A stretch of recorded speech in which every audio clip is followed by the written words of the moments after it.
آخری عشره دا رمضان المبارک دا جهنم نه د خلاصي جهنم نه د خلاصي عشره علما فرمایي چې روجه دا به د هر اندام روجه وي یوازې دا نه چې یو سړی وایي چې زه به خوراک نه کوم او څښاک به نه کوم او د هغې سره سره به چې کوم جنسي خواهشات دي دې ته به نه ورځم دا به روجه وي نه هر اندام به روجه نیسي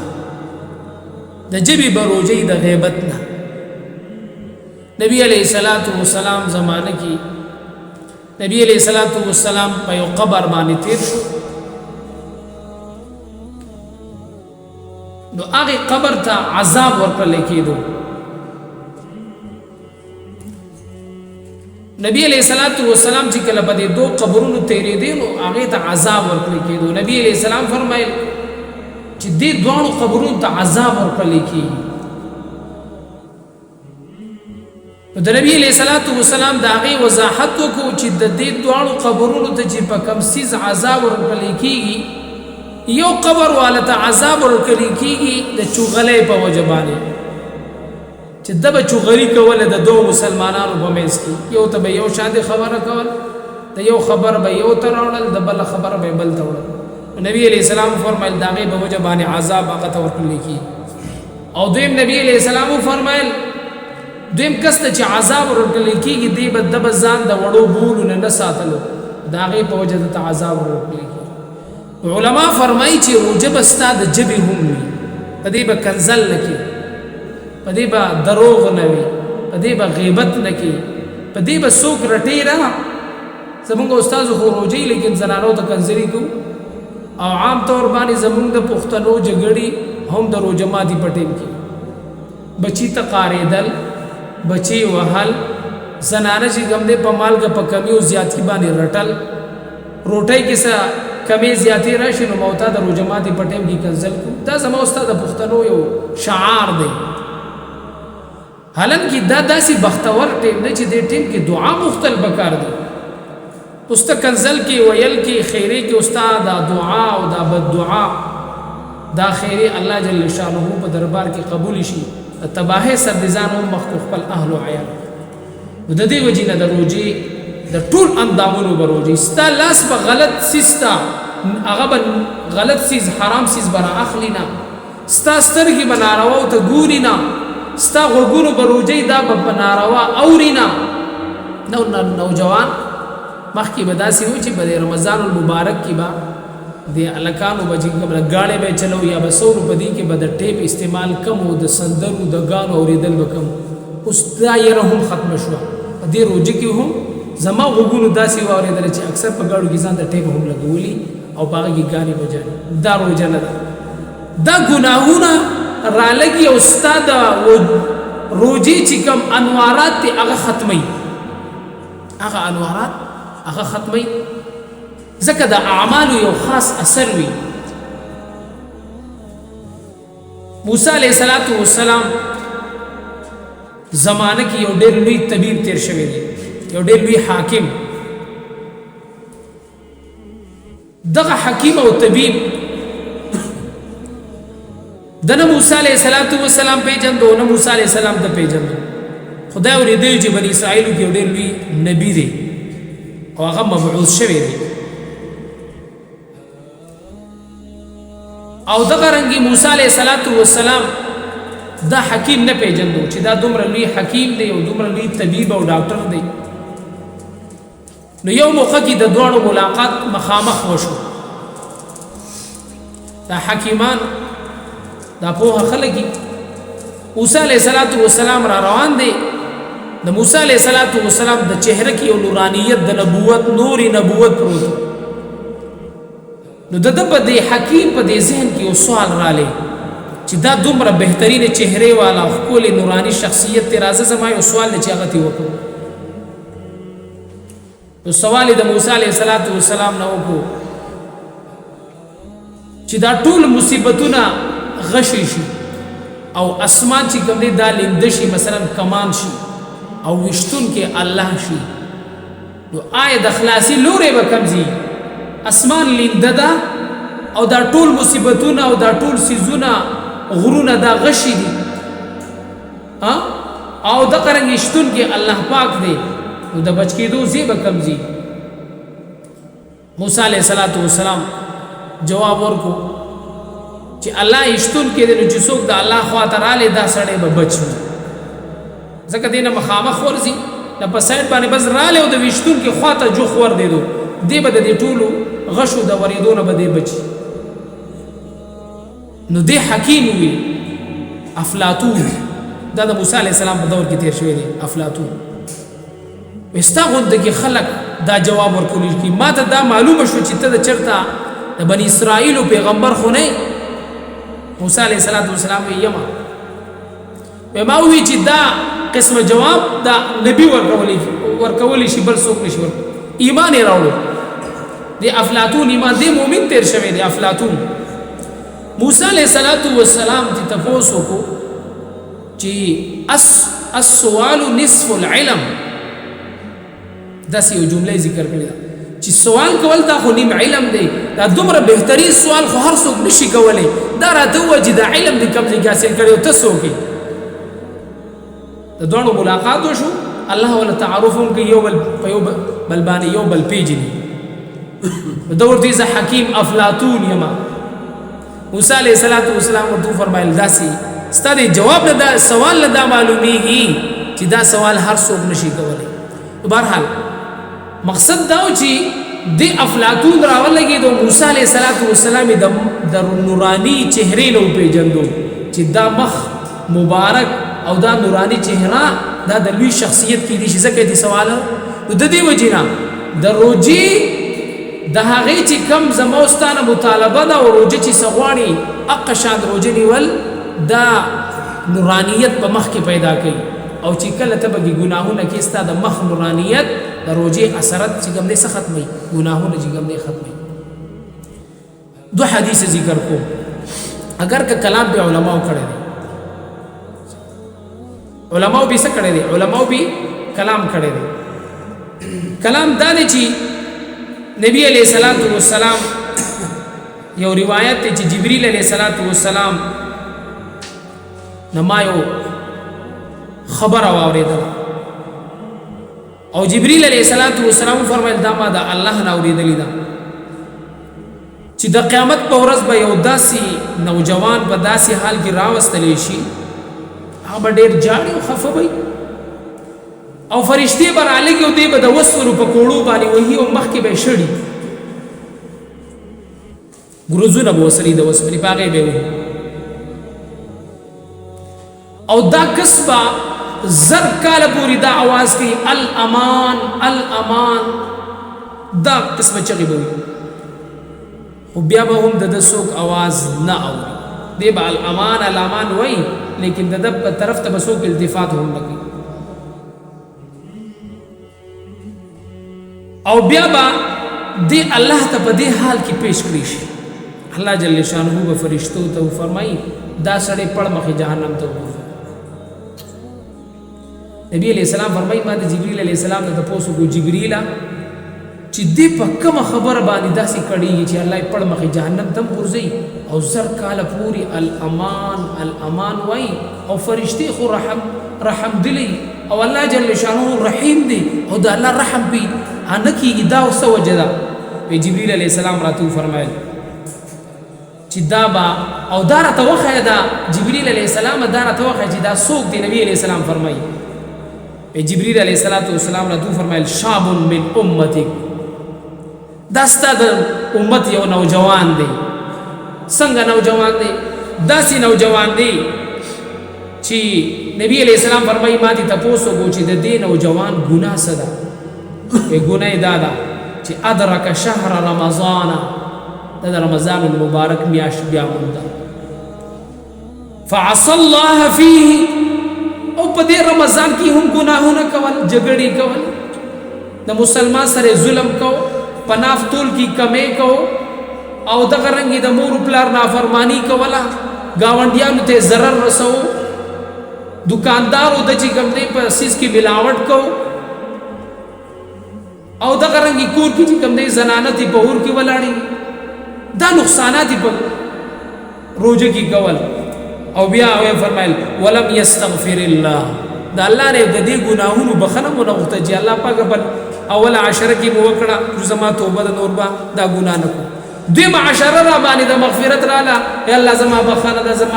زما ګناهونه معاف نه دا د روټین په ټول رمضان کې جوړ کړو چې دغه بګي ګناهونه کول. او ولم يتوب الیه الله ته توبه نه استلا د پاره دی چې الله ورته بخنه وکي. فاخذه الله بغتة الله پاک ناګهانه دا کسونیو رمضان المبارک غونډه کې برکت می اشرال او ته چې کوم دې توبه نو باسي الله ولدا عذاب. یا بل حدیث کې راځي نبی علیہ السلام په مینا کې دی مینا او د غرنګي عرفات مزدلفه دا د حجیانو د حج په ورځو کې د قیامګاه مینا کې چې کوم دې شپه تیری الترازی مینا کې چې کوم دې نحر کې قربانی کې نبی علیہ السلام په مینا کې دی دا حدیث یې فرمایلو چې کله قیامت ورځ راشي نبی علیہ الصلوۃ والسلام فرمایي زب په میزان باندې ولاړ په تل د میزان اوس چې کله زب میزان باندې ولاړ مزما د امت یو نوجوان براوستلی شي څنګه براوستلی شي فرشتي بوله مخ وهي مخ یو ټولګي د فرشتو بوله مخ وهي بل ټولګي بوله شاوهي او دیبا مات آواز کی یا محمد المستغاث المستغاث اے محمد صلی اللہ علیہ وسلم زما فریاد واورا زما فریاد واورا. نبی علیہ السلام فرمائی زبا فرشتو تو یا ملائکت ربی اے زما درف فرشتو ما ذنبو زما دی امتی نوجوان گناہ صدا چی تاسوی داسی وحای. نبی علیہ السلام فرمائے فرشتے براتو فرمائی ادرک شہر رمضان فعصى الله فيه ولم يتب رمضان المبارک میاشتې بیا مونږ او دا الله جل شانه نافرمانی کړی دا فرض منځ هم نه دی کړی تراویح لري خبره ډېر نوجوانان سحر سملی دا معمولی سیم خبره بیا ماسپخین را پاسې بیا سملی وې د شرم ګوډې دی په پیړو پکوړو وې د کړهی نه تاویږي او دیو چې ما روزه نیولې ده اے نوجوان دا ستاره روزه ده الله نه ویریږي سحر سملې او بیا چې کوم دې ماسپخین را پاسې روز نکړې یا نه کړې بیا سملاسته او بیا اکثر رو جماعت باغ په پکټ کې وي دا د ایمان نه ما روزه نیولې عاملی سے فرمایي دا سه روزه کوې زر کال لکه شسمره دی دا بزوري دا د نوجوانانو روزه نبی علیہ السلام فرمایي پدې کې د الله نافرمانی کړې ده الله نافرمانی گناہوں دا اللہ نا فرمانی دا. مؤذن وی حی علی الصلاة لکا مسترف تراشی حی علی الفلاح کامیابی طرف تراشی کامیابی زی جماعت تی موتا چی کم دے اغی پسی سا التفات رو. نبی علیہ السلام فرمائی ولم یتوب دا اللہ نے توبم ندی بیستا کدا ټول گناہوں نے کڑی دی اللہ فرمائی که څوک چې کوم دی زما ته د غر برابر ګناهونه راوړي او یو پیر په دې غر برابر ګناهونو باندې دی توبه وباسي د غر مقدار له ګناهونه ورته زه په یو توبه باندې معاف کوم او مسلمان دې طرف ته راځي نه الله عز رحیم کریم یم تو الله فرمایي ماته توبه هم نه استلی فاخذه الله فجاءه الله دا کس چې کوم دی ناګهانه ونی نو زکه دا معاملہ وسر اللہ جل شانہ د گناہونو په وجه باندې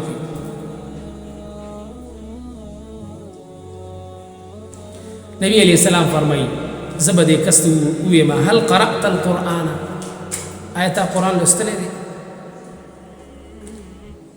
نو دی وای چې او ما قرآن لستلې خو ما هیر کړ پدې کې د اوسنی زمانه د قاریانو هم ذکر دی دی حدیث اوسنی زمانی قاریان مور پلار به محنت وکي قاری سے وہ سر محنت وکي قرآن ورته وخی او دستربندی ول وکي وی چې لاړې دی چې ګم دې شو حافظ اغه داغه د دستربندی ول دور بد ورشي چې دی بیا چرته قرآن پاک اسی هم نرالی چې قرآن پاک ول علماء چې دا د الله کتاب به ما دومره محنت کړي الله ما ترا نصیب کړي دی نبی علیہ الصلوۃ والسلام فرمایل دې کس ته نبی علیہ السلام فرمایي تا قرآن لوستلی دی دی وایي او ما لوستلی دی خو ما قرآن هېر کړی نبی علیہ السلام ورته فرمایي بئس الشاب انت ته ډېر بد نوجوانې چې الله درته دومره لوی هغه نعمت د قرآن عظیم درکړی چې هغه قرآن فرشتو ولوستلو انبیاء علیهم السلام رشک وکړو فرشتو رشک وکړو چې داسې بهترین کلام د هغې امت دپاره زیری دی چې دا قرآن پې لوستلی کېږي د هغې پیغمبر دپاره زیری دی چې دا قرآن به په هغه باندې نازلېږي د هغې ژبو دپاره خوشخبري د هغې ژبو دپاره هغه شاباس دی د هغې ژبو دپاره پسخېدل دي چې په کومو ژبو باندې به د دې قرآن تلاوت کېږي نن تاله لګېدلی دی زما ورونه مسلمانه تا قرآن وروسته غورځولی ځکه نبی علیه السلام ورته فرمیل ته بد نوجوانې چې د الله د نعمت ناقدري دې کړې ده قرآن دې په کار وي چې لوستلی وي نن به ستا سره دا حشر نه کېږي خو چې کوم حافظان دي زما ستا نوجوانان په دې کې د نبی علیه السلام د طرف نه هغه ته د بدوالي ذکر دی چې ته ډېر بد نوجوانې قرآن دې یاد کړی دی او هېر کړی دی دا قرآن طرف ته راشه قرآن ولوله دا ستا د زندګۍ محور دی دا معیار دی دا ستا د زندګۍ د تیرولو دپاره بهترینه نمونه د قرآن پاک ولوله او پلارانو ته هم حکم دی چې کم نوجوان قرآن یاد کړي په هغه باندې کړي نګراني وکړي دا ډېر لوی دولت دی او دا دولت ورته الله نصیب کړی دی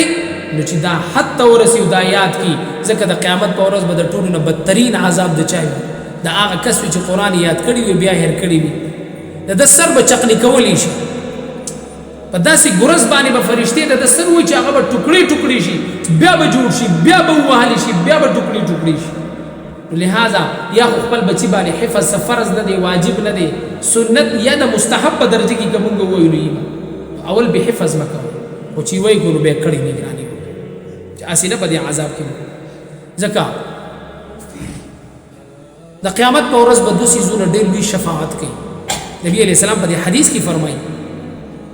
روجه به هم سفارش کوي الله پاک دا بنده ټول ورځ ما د خوراک سکاک نه منې کړی زما شفارش او سفارش قبول کا او قرآن پاک به هم سفارش کوي الله پاکه ما د ورځې د یخ ساتلی د شپې مې هم یخ ساتلی د ورځې هم زه لستلی یم د شپې هم زه په تراو په تهجد کې لستلی یم زما سفارش قبول نبی علیہ السلام فرمایي دا داسې شفیع سفارشي دي چې د دوی سفارش رد کېږي نه رمضان المبارک هم سفارش الله په منځ کې قبول دی او د قرآن پاک سفارش هم قبول دی د ده سفارش رد کېږي نه نبی علیہ السلام فرمایي نبی چې دا سړی به ما نه پرېږدي او ما ته به وایي چې زما سفارش وکړه دا څوک دا قاری قرآن به ما ته وایي چې په رمضان المبارک کې د الله د طرف نه د الله نافرمانی کړې ده الله یې خفه کړی دی او فرشتې وهي نو دا سړی به دا نبی علیہ السلام پسې نښتي چې زما سفارش د الله په دربار کې نبی علیہ السلام فرمایي زه به الله ته زاري وکړم الهي شاب من امتي الله دا زما د امت نوجوان دی رحم به وکړه نبی علیہ السلام فرمایي الله به فرمایي ان له خصما قويا يا احمد اے محمد صلی الله علیه وسلم د مقابل چې کوم جګړه کوونکی دی هغه ډېر قوي دی د هغه مقابله نشي کېدی ډېر قوي جګړه کوونکی د مخې ته راغلی دی نبی علیہ السلام فرمایي زه به عرض وکړم وما خصمه یا ربي اے زما رب د ده سره چې څه جګړه کوونکی دی د مد مقابل دی دا څه څیز دی ما ته یې وښیه حتی ارضیه نبی علیہ السلام فرمایي چې زه ورله په جرګه ورشم او راضي کړم چې زما دا امتي د عذاب نه بچ شي جرګه به وکړم سوال به ورته وکړم راضي به یې کړم خو چې زما دا امتي د سره بچ شي د عذاب نه الله جل شانه ورته فرمایي خصمه شهر رمضان د ده مقابل او د ده سره جګړه کوونکی هغه رمضان المبارک دی نبی علیہ السلام بو فرمائی انا بریء ممن خصمه شهر رمضان زدا آغی کسنا ویزار یم او بری یم چې د چا سره رمضان المبارک جګړه کوي د دې سړي ز سفارش نه کوي ومن يشفع لمن لم يعرف حرمه رمضان نبی علیہ السلام فرمایي زه د هغه کس سفارش ولي وکما چې څوک د رمضان المبارک حرمت په مال کی، څوک د رمضان المبارک قدر نه کوي، څوک د رمضان د میاشتې عزت نه کوي، د دې سړي سفارش زه کولی نشم او نه کوم. اوس څومره بدی کې موتا ته وعید دی چې نبی علیہ السلام فرمایل، بیا فرمایي نبی علیہ السلام وانا بریء ممن انت بریء منه. نبی علیہ السلام فرمایل چې الله پاک د کم کس نه میاشت رمضان براعت اختیاری او الله پاک تدی براعت اختیاری زدی هم براعت اختیاروما. نبی علیہ السلام فرمایي الله جل شانه بیا فرشتو ته حکم وکي دا کس پړ مخې جهنم ته وغورځوي. قدر پکار دی د رمضان المبارک نه. زما استاد رمضان المبارک سلور شپږ ورځې پاتې، زما استاد رمضان المبارک لاړې د برکاتو میاشت او موتا په غفلت کې ټیم تیر څوک چرته رواني سکی یار روزه لنډو مختلف سیزونو کې په غفلت کې اخته دي مسلمانان او داسې بهترین قیمتونه چې کوم دي قیمتي ټیمونه تی رواني کماوتا د بانک د طرف نه اوس چې کوم دی 12,000 روپۍ یا 13,000 روپۍ د حکومت د طرف نه منظور شوي دي. نو ما ورته په قطار کې 3 غنټې وردیدي شو. بانک کې چې کوم دی زما اوس ته پنشن دی تنخواه ده او لاین لګېدلی په بانک کې وردي یاره که وړه راغلی یو تروړه معمولي چې هغه ټول چوکري نو ما ورته چې کوم دی هغې ته په غنټو وردیدي شو او که د تراو مقرره شي نو ما ورته چې کوم دی کله کینو کله پاسو لکه د خدای بنده د خدای بنده داسې قیمتي ټیمونه چرته میلاویږي وردېږه په الله باندې ځان نه چا ورکا. زموږ د امام صاحب چې آخري عمر دی د شپېته او یو کالو په عمر کې یو شپېته ختمونه کوي ته د امام صاحب نه کمزورې. امام صاحب داسې خوراک نه کوم او تا چې کوم خوراکونه کوم او تا خو چې به رستخان کېنو ته بایي کو مونږ یو کس میلمه کړی علما ملګري ناسو نو هغه له مونږ چې کوم دی ملګری وو کینوان هم راغوښتي وناسو چې هغه زموږ د کینوانو د حالات وکتل چې ته مولیانو تاسو به د کینوانو ساتلو هم ګران یې نو ما ورته خو به درستخوان باندې داسې څیزونه پراته دي چې به د خوراک ساتلو باندې ما ورته ګران لیکن چې عبادت ته شو نو بیا چې کوم دی زما استا او کر خراب وي بیا زما استا هغه طاقت نه وي. او نبی علیہ السلام فرمایي د دې سړي زه براعت اعلان کوم دا زما امتی نه دی چې رمضان المبارک د مقابل او د خصم جوړ شي نه رمضان المبارک موتا خصم نه جوړیږي. اقد رمضان المبارک چې کوم دعاګانې دي برکات دي موتا چې کوم دی خپل کو یو وظیفه درته خیر ما واورېدله او په خپله به عمل پې شروع کړی تاسو پې عمل شروع کړئ. هغه وظیفه دا ده چې کم خلک بېروزګاره دي سره زما چې کم خلک بېروزګاره دي هغه خلکو دپاره بهترینه وظیفه ده. نبی علیہ الصلوۃ والسلام نه منقول ده د بزرګانو تجربه شد ده هغه دا چې ما او تا په رمضان المبارک په د اخره عشره کې خصوصا د دې اهتمام کو چې یوش مرتبه موتا سوره قریش وایو څومره یوش مرتبه لإلاف قریش إلافهم رحلة څوک چې بېروزګاري دا وظیفه ورته ورسوي بهترینه وظیفه ده. یو عالم فرمایي ما دا وظیفه کوله چې 21 مرتبه مې سوره قریش وي خدا اخري دو آیتونه چې الذي اطعمهم من جوع وآمنهم من خوف الذي هغه ذات اطعمهم من جوع چې هغه مال خوراک کوي لګي نه ما مړی وآمنهم من خوف او ماته د هر بدامنۍ نه د هر خوف نه امن راکوي داسې ذات وي. دا آیاتونه دا دو آیاتونه به په آخر کې درې کرته لولي الذي اطعمهم من جوع وآمنهم من خوف الذي اطعمهم من جوع وآمنهم من خوف الذي اطعمهم من جوع وآمنهم من خوف ټول صورت به یو کرته وي خدا دو آیات به پکې درې کرته وي. دا عالم فرمایي چې کله هم زبندي دروازې باندې ورغلی مچرته هغه ماته الله پاک د دې آیاتونو په برکت کولاوه کړي د رزق وسعت او فراخي ماته راغلی ده کما ته چا ویلی دي دا غلاري بندي شوی دي د رزق او د روزګار په حق لواغه دا وظیفه کړی ده الله ورته بندي دروازې کولاو کړي دي. لہذا پر رمضان المبارک کی زما د طرف نه یو تحفه ده تاسو کې دي چې بل جمعه را نشي دا جمعه ده دا یو بهترینه تحفه تاسو در کوم څوک چې زموږ دا اوري مونږه او ټولو ته دا یو وظیفه ورکوم چې د دې سورې قریش تلاوت 21 مرتبه کوئ ان شاء الله العزیز تاسو ته الله پاک د رحمتونو دروازې کولاو. او بیا اخري درخواست دی چې موږ تاسو د رمضان مبارک قدر وکړو د دې چې کوم نعمتونه دي کوم د الله د طرف نه ګورا هر عمل د وخت سره سره بدلیږي ګوره یو فرض موږ په کور کې په یو دی خو کوم دا زی بدل شي جمعات کې دا وشي دا یو په 20 دی د تهجد موږ د هغې ثواب ته کې عام ورځو کې یو په یو ثواب دی او که په لیلة القدر کې تهجد کې نو د لیلة القدر شپږ نول د زرو لیلة القدر خیر من 1000 شهر د زرو میاشتو د عبادت نه د لیلة القدر ثواب ډیر زیات دی ولی زمانه وخت بدل شو هلته لیلة القدر دی علما فرمایي که یو سړی وایي چې زه دی بغیر د لیلة القدر نه مستجاب الدعوات جوړ شمه نو د دې سپینو ډکو دی قدر کوي د دې مور پلار مشرانو دته به الله پاک د لیلة القدر د میاشتې د لیلة القدر د شپې نه زیات اجرونه او مستجاب الدعوات دی ګرځي چې دته د مور پلار لاس اوچت شي الله زما دا بچی داسې کا زما دا بچی داسې کا دا بهتر دی د دې نه چې ته د لیلة القدر شپه وکړې بعضې خلک ډېرې ورکړي کوي